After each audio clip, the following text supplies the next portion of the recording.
Ahoj, tak všichni online? Já jo. Taky. A ty, babi? Babi, musíš tam na to kliknout. Ne na to babi, druhý. musíš tam na tu ikonku. Sluchátko, babi. Jeden svět, festival dokumentárních filmů o lidských právech. 10. května až 6. června Jeden svět.cz pořádá Člověk v tísni. Milí diváci, milé Dear viewers, welcome to the debate, which is part of the One World Festival, and we will be discussing the film Writing with Fire.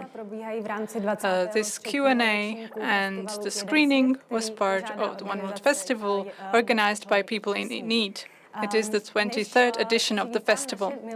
I would like to welcome our honorable guests, but before that, I would like to encourage you, the audience, to ask your questions via Facebook, YouTube, or by the Slido application. If you want to access it, you can go to slido.com using the code Jeden svět, or there are QR codes popping up on your screens that can also help you access the application. Now, let me welcome our guests, the director Rintu Thomas and Sushmit Ghosh. Welcome. Pleasure to be here.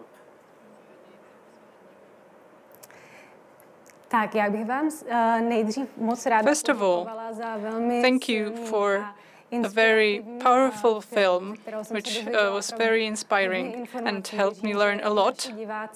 And I hope this also is the case of our audience.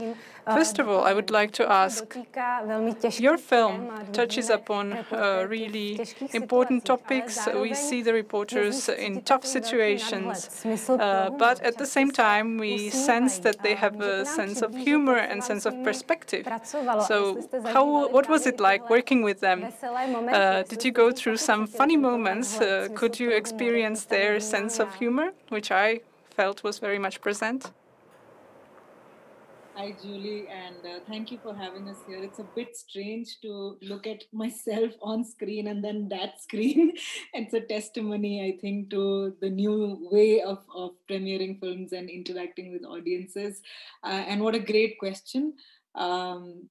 We had such a lovely time making the film. And the fact that we all became friends by the end of it, it was 5 long years with all our characters. And it was very important for us that we present our characters in all their complexities, flaws, and the absolute panache that they carry. They are very much like that in everyday lives. And they do quite things, but at the heart of it, they're extremely witty women and extremely smart women. It was very important for us to bring that side of their personalities so that they become more relatable and an audience can actually absorb them in all their power.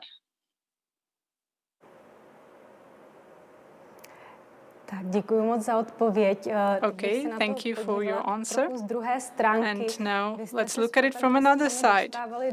You and the protagonists went through quite difficult situations. What was the influence of you being there with the camera? And have you gone through some really dangerous situations? Yeah, I mean, we were basically shadowing our journalists as they were in the field, and a lot of times they were working in very hostile spaces. But the thing is, we realized very soon in the filming that these are journalists who are master negotiators. So they know how to work through these hostilities and they know how to sort of find their way through these spaces. And I think while there was an ever-present danger to the work that they were doing, but because of who they are and their reputation in the field, I think that formed an invisible layer of protection around us as well. So yes, it was risky, but I think, you know, being a journalist these days, that's something that comes in the job description. Děkuju. Thank you. Chtěla jsem se také zeptat, I also wanted to ask, why have you chosen these three protagonists that we see depicted in more detail? Meera, Sunita, and Shamkali. Why you chose them? The very first scene that we shot, the very first footage that we shot for this film was that meeting in which the entire team is discussing the shift from print to digital, and Meera was actually leading the discussion on why it's important, why it's timely to make that shift. And there was so much different kinds of energy in that room. There was excitement, there was a lot of nervousness, and for us, Meera automatically emerged as a character because of the way she was envisioning and explaining what this transition is going to be. Like it was a very instant and a very intuitive selection for Meera, I'd say. And then we sort of like spoke to almost all the women, and again, very interestingly, the two people that we actually responded to most strongly in that meeting were Sunita and Shamkali. Sunita, because she was such a force of nature. She's so anti-establishment. She loves questioning authority, and has a very different energy from Meera's. So between both of them, we knew that it would be a very interesting clash in a way of energies. You know, she was a very natural foil character to Meera. And Shamkali, because she represented the nervousness, she was so unsure about technology, about this big leap that the entire team was taking, but at the same time she had something very fierce within her, and we wanted to explore that. These are three women who are also very different at very different stages in their lives. Had came with very different personal histories. So we knew that in framing them together in a story, we would get different personalities, but also people in different stages of their lives. And that's how. And we wanted the magic number of 3, which I think we were lucky to have.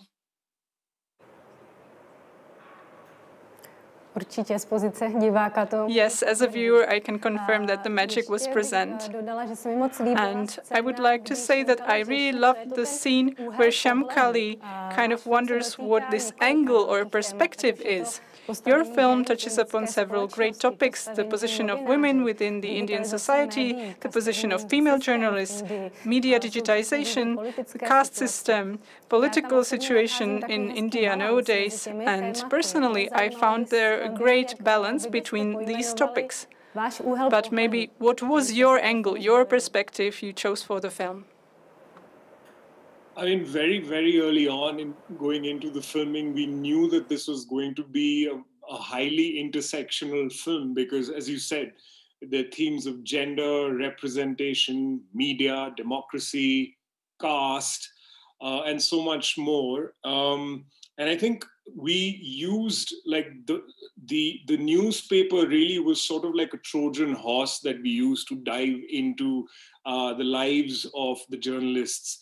And we knew that it had to be a film that was operating both at a macro level, like the big picture of what's happening in Indian society and what's happening in the newspaper, but also at a micro level with what's happening in the personal lives of the journalists, and keep switching between the big picture and you know, these personal stories.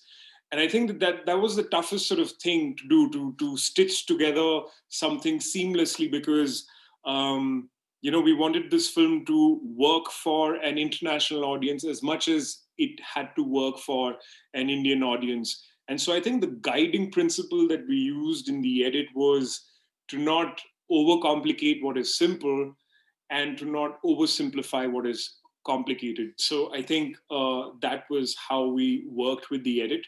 And I can say fairly happy with how audiences across the world have responded to this story. It's been a very strong, visceral reaction to all the characters. And interestingly, like every time we ask someone, who was your favorite, people always have a very clear answer. And it's not usually just Meera.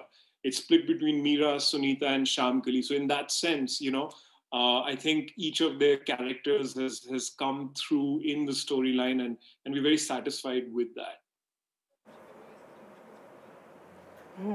Děkuji moc za odpověď. Thank you. Teď bych se už obrátila na dotazy od diváků. Now I would like to ask some questions from our viewers. Nějaké reportérce z vaší redakce? Was there an accident or something that happened to one of your protagonists? I mean, it's how we frame danger. Danger can be physical and obvious on the surface, and danger can be just this always present risk. And they're at physical risk all the time. What we were interested is in this atmosphere of fear and risk that they step into every single day. Like just as an example, when journalists or all of us who are interacting on social media, when we get trolled for something we say, it's always, we don't know who this troll really is. It's some person sitting somewhere. We're physically distant. And as a journalist, maybe in an urban setting, you're removed from your troll in many ways. And here it's so different, because your troll is maybe somebody who lives in your village, knows where your home is, knows which bus you're going to take and what color sari you're wearing. And that kind of presence of constant risk is what we were actually, was speaking a lot more powerfully to us. So that's why the film is structured around, you feel the risk, you fear for them, but you never really see anything. You never really see bodily harm that has happened to them. In the course of the film, of course, there are things that have happened to the rest of the team. It's just that we wanted to focus on, it's so dangerous to do this work, yet why do they keep doing this every single day?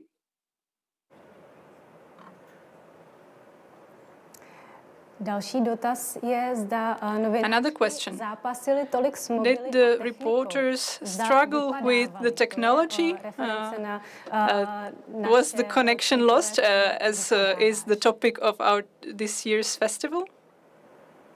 Oh yeah, I mean, we could make another film on just them learning how to use their phones, understanding Facebook, how to use Twitter, Instagram, YouTube.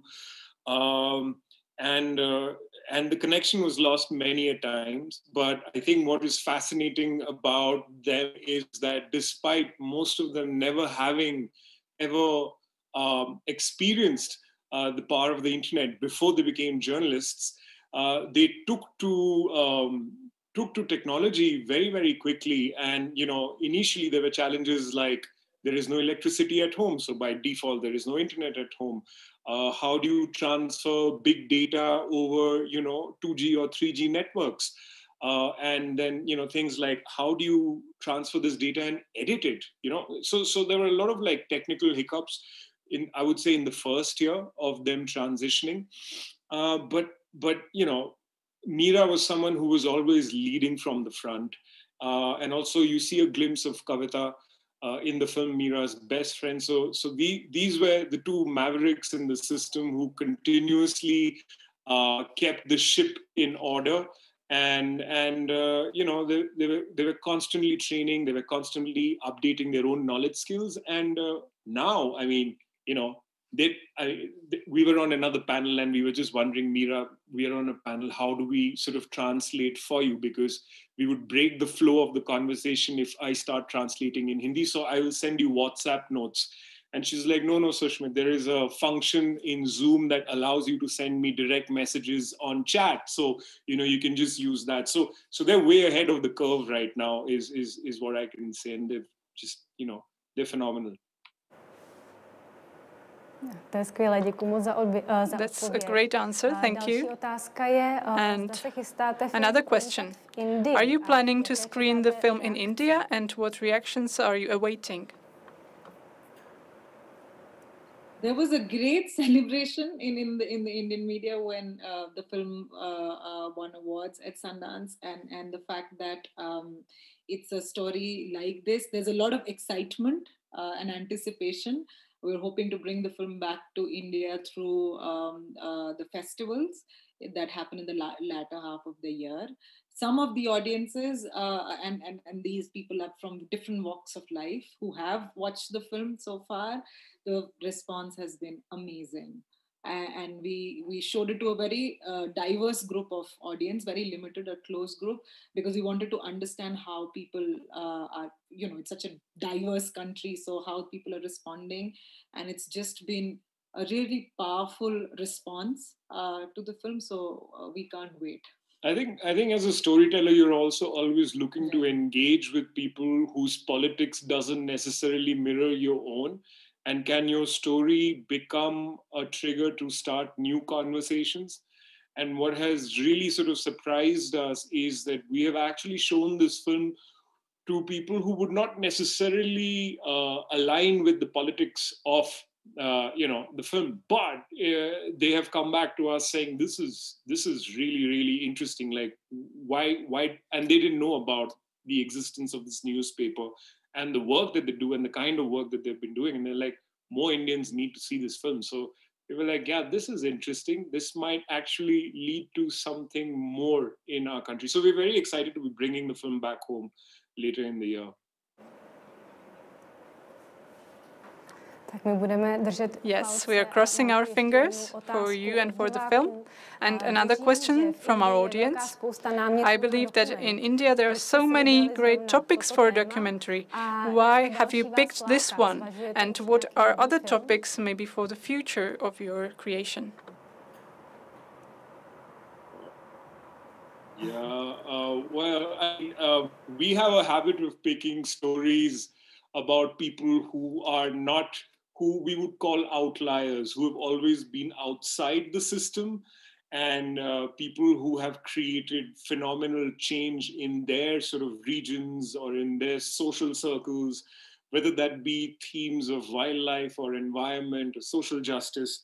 So, we were naturally drawn to the story of Khabar Lahariya because these are women these are Dalit women who are trained to be professional journalists, and they're operating in a media landscape that is very bipartisan, in a media landscape that is very unidimensional. And they are shining a light on what truth and what justice and what equity really means. So we were naturally attracted to them. And, this story it ticked all our boxes of, choosing to follow them for 5 years, because when you're embarking on an adventure and you don't know where it's going to end, you need to make sure that at least the people you're going to be with are going to be doing something that is going to challenge the system, and there's going to be some chemistry that will lead to, a story that propels itself forward. So, with Khabar Lahariya, that was always the case. And these are women who we were naturally philosophically drawn to and morally aligned with, so it was a natural sort of connection.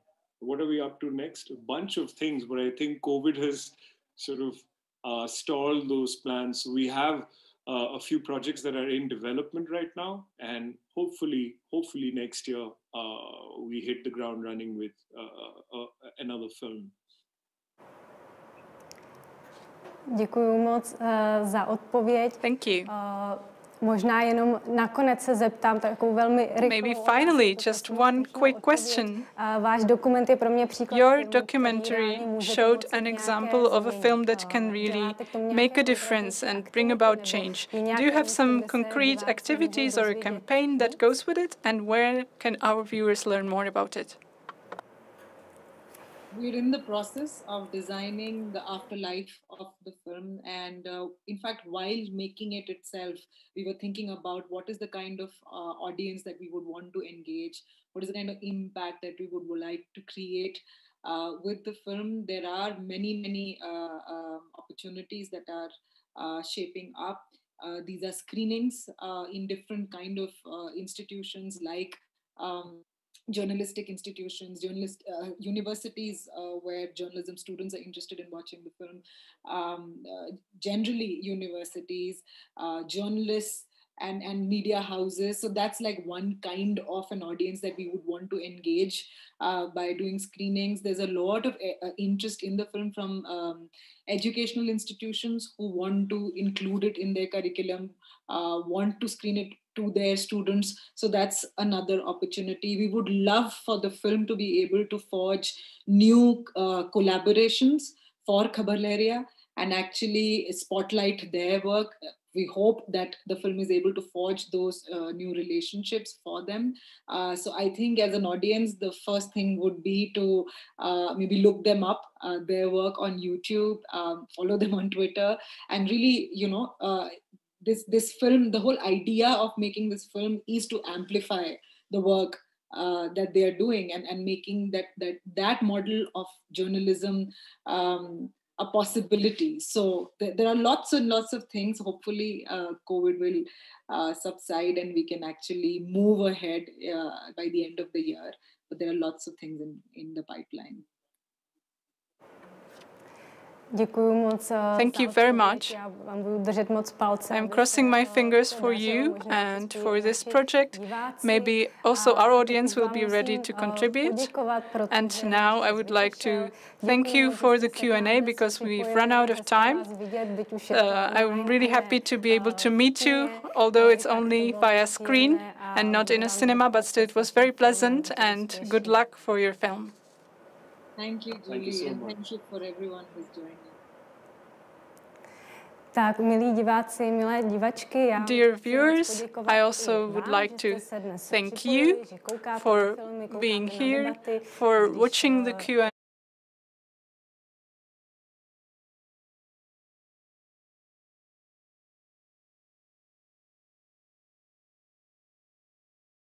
The Q&As, and then in the other half of the festival you will be able to view the films via an online platform.